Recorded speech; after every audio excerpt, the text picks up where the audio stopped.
sheekeynayaa sheeko yaroo qiso oo dhacday oo Minneapolis ka dhacday masjid ku yaala Minneapolis ayaa waxa dhacday nin muslimiintii oo iska tukanayso salaadii markii la dhameeyay masaajidkii ku jirta ayuu nin saaf weyn sito oo gaal soo galay markaasuu yiri yaa muslim oo inagu jira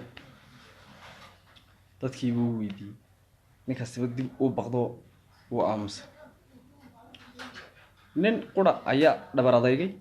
markaasuu yiri aniga ayaa muslim markaasuu ka yiri soo bax dibadda la baxay dibadda markuu la baxay qodob wuxuu badoonayay ninkani in neef loo qalo sidan in maxay daanay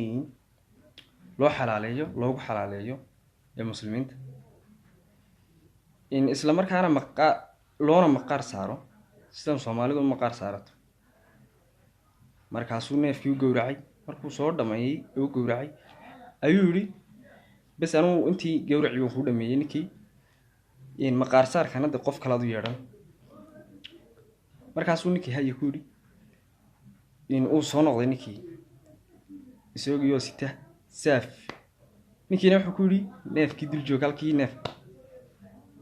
uu soo noqday masaajidka ku soo noqday wuxuu yiri dadkiina waxa arkeen saafkii oo dhiigli wallahi uu soo gogoyay leeyni markaasuu yaa nigu jiray haddana yiri qof kale muslim sheeganaya ma jiraayo in maxay daanay man heli karaa markaas intay muslimiintii dadkii muslimiinta masaajid ku jiray intay yar wala jaakireen ay yiraahdeen imaamkii farta ku fiiqeen kaasa nagu jiray ku yiraahdeen markaasuu sheekhi imaamkii yiri war ilaahay ka baqo ma aniga